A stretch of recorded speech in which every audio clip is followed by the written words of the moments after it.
ताजदारे Karbala ने इतनी बड़ी कुर्बानी जो करबला की तपती हुई रेत पर बच्चों की शक्ल में और अपने वजूद की शक्ल में पेश फरमाई, उसकी वजह सबसे बड़ी ये थी कि कयामत तक के आने वाले इंसानों के दिलो दिमाग के ऊपर एक ऐसा किरदार नमूदार हो जाए जिस किरदार को अपनाने वाला दुनिया और आखिरत में जन्नत का हकदार बन जाए।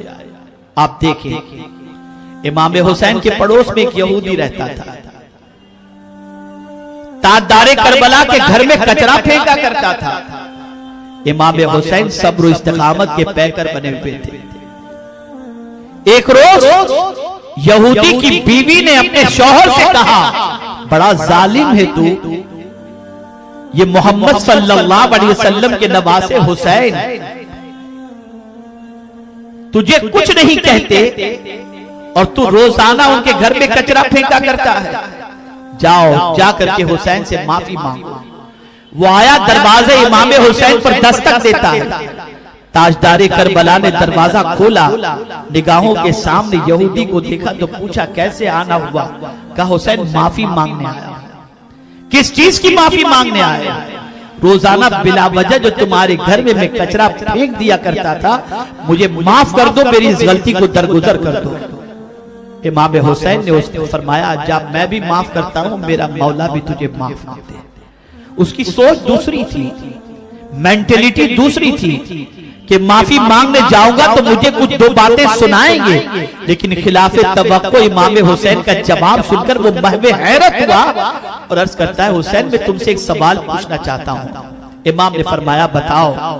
कहा हुसैन मुझे ये बताओ, नौजवानों की एक बड़ी तादाद तुम्हारी फॉलोअर है, तुम्हारी मोहब्बत में गिरफ्तार है, अगर तुम आवाज लगाओ तो मदीने के नौजवान तुम्हारे नाम पर अपनी जान छिड़कने के लिए तैयार हो जाएं। लेकिन मैं रोजाना तुम्हारे घर में कचरा फेंका करता था, कभी तुमने अपने गुलामों के जरिए मुझसे रिवेंज नहीं लिया, इंतकाम नहीं लिया, और कभी मुझे तुमने सरजनश भी नहीं की। हुसैन मेरी इस तकलीफ देने के बावजूद तुमने रिवेंज क्यों नहीं लिया? अब इमाम हुसैन का जवाब सुनो तो पता चलेगा कि इस्लाम में कंप्लीट दाखिल होना किसे कहते हैं। इमाम हुसैन ने जवाब दिया, सुन मेरे नाना की तालीम है, अगर कोई शख्स अपने पड़ोसी की मुसीबत पर सब्र करता है तो उसका सिला जन्नत है। तो मैं अपने नाना की तालीम पर अमल करते तेरी तरफ से मिलने वाली मुसीबत पर सब्र कर रहा था, और मुझे मेरे रब से उम्मीद है कि इसके बदले में मुझे जन्नत अता फरमाएगा।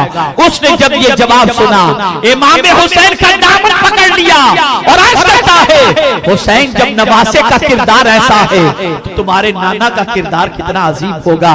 हुसैन मुझे कलेमा पढ़ाओ और अपने नाना के गुलामों में शामिल कर। यह है किरदार, यह है कैरेक्टर। आज तो हम अपने घर का कचरा अपने मुसलमान भाई के घर के दरवाजे पर रख देते हैं।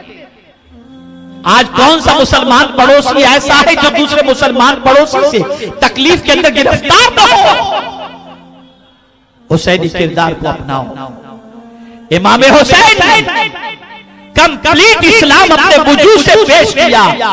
मैं यहां पर बता दूं, सिर्फ सर सजदे में रखने का नाम इस्लाम नहीं है, सिर्फ तवाफ़े काबा करने का नाम इस्लाम नहीं है, सिर्फ माह रमजान के रोजे और बाकी दिनों के रोजे रख लेने का नाम इस्लाम नहीं है, सिर्फ ज़कात और सदक़ात और खैरात का नाम इस्लाम नहीं है।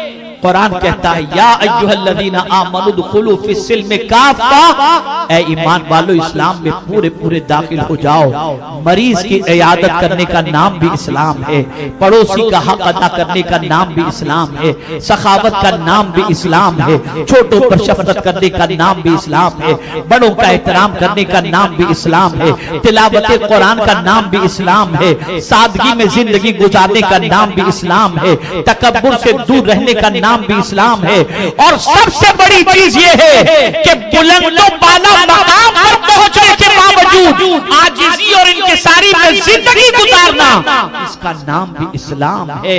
वो हुसैन आजम जिनको सरकार ने विलादत के वक्त ही से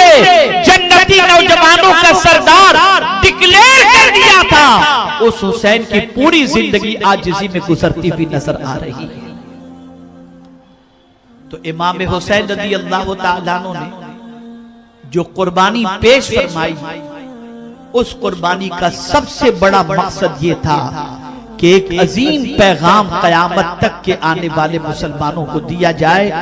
और वो अजीम पैगाम ये है कि ए मुसलमानों, दुनिया तुम्हारे बारे में हजार तुम्हारी मुखालिफत करे और तुम पर मुख्तलिफ किस्म के इल्जाम लगाए, तुम अपने कैरेक्टर के जरिए, अपने अखलाक के जरिए, अपने वजूद के जरिए, अपने किरदार के जरिए अपने आप को मुसलमान साबित करो और बताओ हम जिस मजहब के मानने वाले हैं उस मजहब की तालीम क्या है।